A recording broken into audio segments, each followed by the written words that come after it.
जय हिंद दोस्तों। जवान की मौत तमाशा बन गई। उसकी बीवी ने उसकी डेड बॉडी हाईवे पर रख दी और कहा है कि अफसरों ने कमांडेंट पर सीधा आरोप लगाया, अधिकारियों पर आरोप लगाया कि इन्होंने मेरे पति की हत्या की है। और पति मणिपुर में पोस्टिंग था, अभी श्रीनगर से मणिपुर गया हुआ था, फैमिली से बात कर रहा था और उसको 3 गोली लगी हैं। यानी वहां से रिपोर्ट आ रही कि इसने खुद को गोली मारी है। तो 3 गोली कैसे कोई मार सकता है? और ये आप हंगामा, ये तस्वीर आप देख सकते हो आखिर कहां की है, इसके बारे में बात करूंगा। मैं बात करूंगा लखनऊ में सीआरपीएफ जवान का सब रखकर हंगामा।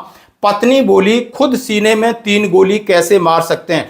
कमांडेंट की बर्खास्तगी की मांग की कि उन्होंने शोषण किया है और हमारे पति को परेशान किया है, जैसा कहा है। उन्होंने सीधा सीधा कुछ चीजें का उल्लेख किया है कि आखिर हमें कमांडेंट परेशान कर रहा है। दोबारा पोस्टमार्टम की बात की गई है और वहां पर गहमा गहमी हो जाती है। और यह मामला आपने देखा होगा, जहां एक सैनिक की शहादत होती थी, सम्मान के साथ उसका आप क्रिमिनेशन किया जाता था। और आज ये बात हो गई है कि एक अर्धसैनिक बल का जवान, यानी हत्या है या आत्महत्या है, किस तरीके से पोस्टमार्टम, सब पर, सिस्टम पर और वहां के अधिकारियों पर सवाल उठाए जा रहे हैं। आम जनता सवाल उठा रही, उनके परिवार वाले सवाल उठा रहे हैं और आप देख सकते हो सोशल मीडिया पे ये आग सी लगी हुई है। यानी मैं बात करूंगा लखनऊ में सीआरपीएफ के जवान के परिजनों ने हंगामा किया।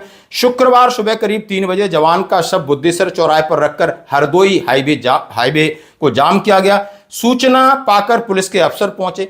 प्रदर्शन करने वाले को समझाने ने जवान की पत्नी, वहां पर जो सीआरपीएफ के बंदे आए थे उनके साथ के, उनसे बहुत सारी कहा सुनी हो गई है। पत्नी का आरोप है पति से जबरदस्ती ड्यूटी कराई जा रही थी, उन्हें बुखार था, उसके बावजूद उन्हें छुट्टी नहीं मिल रही थी। ड्यूटी के दौरान उनके सीने में गोली लगी। अफसर बता रहे हैं कि विनीत ने खुद को गोली मारी, लेकिन उन्होंने कहा है कोई सीने में 3 गोली भला कैसे मार सकता है। जवान की पत्नी परिवार के साथ करीब 2 घंटे तक हाईवे पर डटी रही। पति के शव का दोबारा पोस्टमार्टम करती रही और रोड पर लेट गई कि यानी आप हमारे साथ कुछ करते तो हमारे शरीर के ऊपर से जाइए, हमें भी मार दो। 37 साल के विनीत सिंह सीआरपीएफ की 112 बटालियन में थे। इस समय उनकी तैनाती मणिपुर में थी। 5 अगस्त को संदिग्ध परिस्थितियों में गोली लगने से मौत हुई।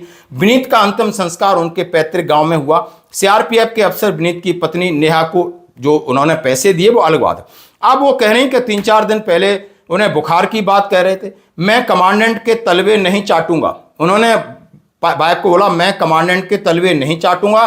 4 अगस्त की रात को फोन कर बताया था, अब मैं ठीक हूं, ड्यूटी पर जा रहा हूं। इस तरीके से अपना दर्द, अपनी वेदना अपनी बाइक को बता रहे थे कि यानी हमें बुखार है, हमारा शरीर सही नहीं है और फिर भी हमें कमांडेंट लगातार ड्यूटी भेज रहा है। और यहीं पर इसके बाद क्या होता है, उसके बाद वह 5 अगस्त को ड्यूटी पे भी गए, तमाम बातें हुई हैं, लेकिन आखिर उन्हें किस प्रकार का ये इंसिडेंट हुआ है इसकी जांच की मांग की गई है, पोस्टमार्टम की मांग की गई है।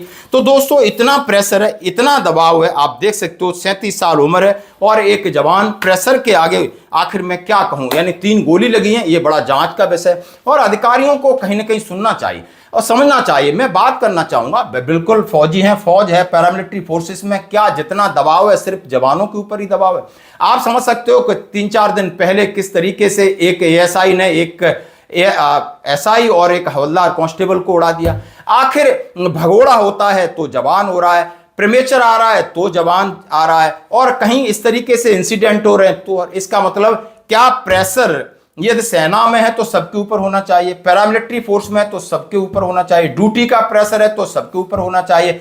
आखिर यही प्रेशर की इनके ऊपर क्यों सैक्रिफाइस किया जाए। 80% आप देख सकते हो, हमने कल आंकड़े दिखाए थे कि 80% आपके जो नीचे जेसु जवान लेवल के लोगों ने इस तरीके से अपने आप को खत्म किया। तो यानी प्रेशर कहीं ना कहीं बांटना पड़ेगा, प्रेशर कहीं ना कहीं कम पड़ना पड़ेगा। लेकिन सेना में कहा जाता है कि आदेश सर्व, ये सीनियर का आदेश है, आपको मानना पड़ेगा और सीनियर का काम सिर्फ आदेश देना ही है, उस आदेश की समीक्षा नहीं करना है। और किसको आदेश दिया जा रहा है, उसकी हालत कैसी है मेंटली फिजिकली, वो कभी सोया है नहीं सोया है, उसकी कोई समस्या है नहीं समस्या है। इसका मतलब ये नहीं कि कोई पढ़ लिख के अधिकारी बन गया तो वो सिर्फ आदेश देने तक ही सीमित है, उसकी भी हिस्सेदारी बनती है। क्या कोई अधिकारी इस तरीके से फौज छोड़कर गया, क्या AWL हुआ, क्या OSL हुआ, क्या इस तरीके से कृत्य उसमें होते हैं? नहीं, क्योंकि आपके पास प्रेशर नहीं है और आप भी एक्स्ट्रा प्रेशर जवानों पर डालते हो, ऐसा प्रतीत हो रहा है और ऐसा ही आरोप इनकी पत्नी लगा रही है। आपका क्या कमेंट्स है इसके ऊपर, जरूर दें। चढ़ा है, मैं ड्यूटी नहीं कर पा रहा हूँ। परसों 3 मार दिए थे, 3 मार दिए थे। परसों न्यूज देखी होगी आप लोगों ने।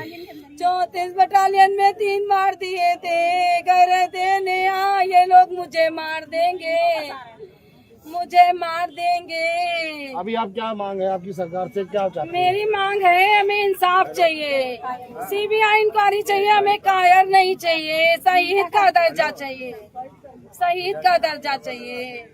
मेरे बेटे से कोई ना कहे कि उसका बाप कायर था, कायर नहीं था, उसका गोली नहीं मार सकता था अपने आप को, कभी सुसाइड नहीं कर सकते थे। मुझसे तो बात करके गए थे कि ड्यूटी जा रहा हूँ। लास्ट टाइम आपकी कब बात हुई थी? 7:35 पे। आपको सूचना कब दी गई? 8 बजे सूचना आ गई। 8:06 पे 20 मिनट में सब कर दिया।